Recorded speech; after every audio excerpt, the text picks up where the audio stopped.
We're wrapping up 2023 and I can't help but think about all the games that are releasing in 2024. There's already a packed list of games that I cannot wait to play. So here are a few games that I am anticipating for 2024. But first, my name is Delaney. I love talking about video games. I've been doing live streams. We want to hang out and chill in this corner of the internet. Like and subscribe, and welcome back return viewers as well. So now let's get started. So I have a few games that I cannot wait to play. All of these games are going to be on the Switch. Very first game, I'm pretty sure everyone should know this. Fantasy Life I, the girl who steals time. So Fantasy Life I was actually supposed to release this year, 2023. It has now gotten pushed to 2024 summer. So if you don't know what Fantasy Life I is, the girl who steals time, it is actually a sequel to the 3DS game Fantasy Life, and it is a life sim JRPG mixture, kind of like mosh posh to me. The most unique thing about Fantasy Life is that you get to pick your own life to live. So there's 14 different lives in this one. They added 2 extras, so you can switch between all of these different lives and get these different skills and learn different things, and I really love that about Fantasy Life. So you can pick to be a tailor, paladin, a wizard. Now there's also a farmer and an artist, but the big overarching story in Fantasy Life I is that you are actually going to be in this like uninhabited island, and you meet this mysterious girl who it wants you to help save the world. So you're able to go to the past 1,000 years to see the island and to help build it and grow it. So extra things that are added into this Fantasy Life that they have shown to us so far is that there's going to be a little bit of town building, a little similar to Animal Crossing, and they also added the 2 extra lives, which is the farmer, which I mentioned before, farmer and artist, and I'm really excited to be able to play this game. Fantasy Life I still played on the 3DS, and it is just so much fun, and there's so much to do, and it's just so much variety of gameplay, and it's just such a unique game that I'm just happy that it's getting a new like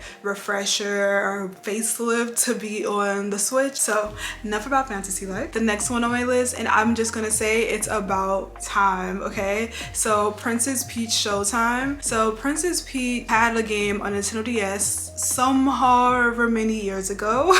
She has not had a game since, so this is finally a game that is dedicated fully to Princess Peach. I love Princess Peach. I'm glad that she's getting her moment to shine. So in Princess Peach Showtime, you get to play as Peach, who is going to the theater to enjoy a play when it's taken over by Grape and the Sour Bunch. So you get to star in the play where each theme changes and you get different costume changes which give you different types of power-ups, and I just think that is awesome. It's like giving a dress-up game but curvy. I'm super excited about it. It looks so much fun so far, and I'm just happy to see like Princess Peach and see like how her personality will shine in this game where she gets to fully be the main character. So next game on my list, this one's a little bit darker, and that is Little Nightmares 3. I played Little Nightmares 1 and 2 this year, specifically during Halloween, and I really enjoyed it so much. Really excited to see how the 3rd installment of Little Nightmares is going to turn out, like what the storyline is, what the lore is. There's not a lot that we know about it. Little Nightmares 3, you play as Low and Alone. You guys are journeying and working together to get out of this dystopian city called Nowhere and trying to navigate a path out. And what I think is awesome about this one is that there's going to be online co-op, so you can play with your friends online as either Low or Alone,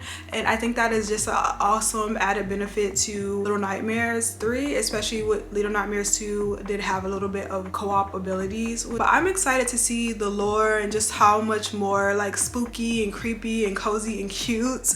Well, more creepy. So next on my list is Neva. It's actually created by the same developers that did Grease, and that is one of my favorite games on the Switch. It was just such a nice emotionally tolling journey, and I'm really excited to see how this one will turn out, because even watching the trailer I was already impacted by the characters and the wolf that the girl is traveling with. So in Neva, you play a woman named Alba, basically adopts this curious little wolf cub, and you and the wolf cub are working together navigating this dying world that was once thriving. As you journey together, you both become more linked together and more bonded, it. You get to watch this wolf cub forge its own identity as it travels with you through this decaying world, and I am super excited for this one. Like, I just think that Grease had such an emotional impact on me, and I'm just so excited to see more about the story and being more invested into the characters. I just love the art style of this game. It's so pretty. So next game on my list, and this is actually a remake, is Paper Mario and the Thousand Year Door. I actually have not played Paper Mario because I wasn't really a GameCube kid growing up, so I didn't actually play a lot of the GameCube games. So I'm actually really happy to hear about a game that I know has like such a beloved fandom, and I think that it'll be so much fun to play it in 2023 because I feel like even for its time when it released, it seemed like it had like such a different unique art style as well as like play style for any of the Mario games, and I'm just excited to be able to check this one out and see what it's all about. So next game on my list, and I did say that Fantasy Life I is one of my most anticipated, and it is, but this one is also holding a special part in my nostalgic 90s Sailor Moon heart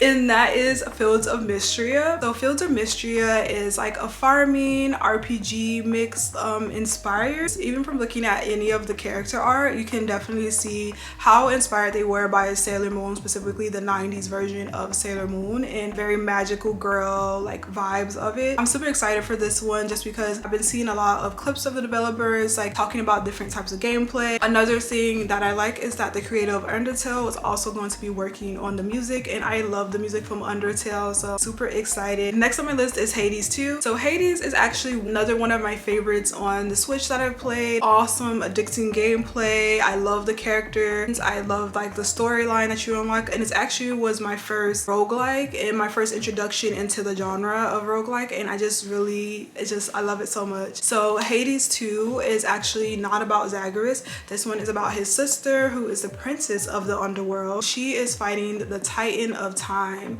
So she is fighting her way out of hell as well, it seems, but we don't know exactly. They haven't really revealed a lot of different storylines, but I do notice that she has like more witchy powers, so I feel like I'm wondering how that is going to play into combat gameplay style. I am really excited for this one, and just watching the trailer, it was awesome, and just happy to see there's going to be a sequel to Hades, which I'm still playing to this day and still love. The last on my list, and this isn't actually a game per se, it's actually DLC, and that is Eastward Octopia. So Eastward, I actually have not gotten to play Eastward yet. I do want to play it before the DLC comes out. So they actually recently announced that Eastward is having a DLC. It's going to release in January 31st, and it is going to be like an alternate universe from the story of Eastward, featuring the two characters Sam and John, a cast of characters in the original Eastward. They're trying to basically build a life on this old fairground. So it's mostly like farming game based, which I just think is so cool, and it looks like this one is going to be like a lot of fun. I've been watching the mechanics. I love the art style of Eastward, and it looks even better as a farming sim, which is just so crazy to think about. That is a list of my most highly anticipated games that are coming to the Switch next year in 2024, and I am so excited to be able to check out all of these games. This year has just been such a wonderful time for gaming, so I just feel like 2024 is going to be just even better. What are games that you are looking forward to in 2024? Let me know down in the comments. I always love to hear from you guys. Thank you so much if you made it this far into the video, and have a wonderful day as always. Bye.